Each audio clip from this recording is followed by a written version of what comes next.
بنده وتړل بارونه خدای کول خپل کارونه. دې کې د انسان د ارادې او د هغې د ماتېدو هغه بنیادی خبره ذکر ده چې انسان سوچ یو کوي او پیښیږي ورته بله. انسان کار بند بنا د یو کار یوې خبرې دپاره کوي او راپیښیږي جوړیږي ورته نور قسمه حالات نور قسمه خبرې.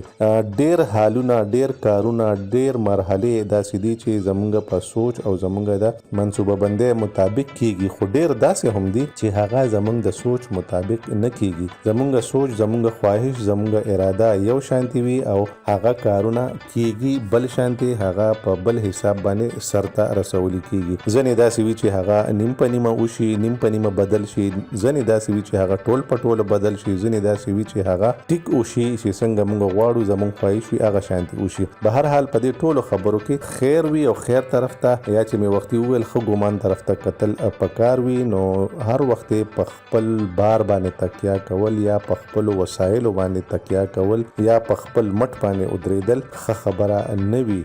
ډیر کارونه داسې دي چې هغه د قدرت د طرف نه وي، نو انسان له خپل بند بنا کول پکار وي، خپل سوچ فکر خپل احتیاط خپل تیاری کول پکار وي او توکل په الله ساتل پکار وي.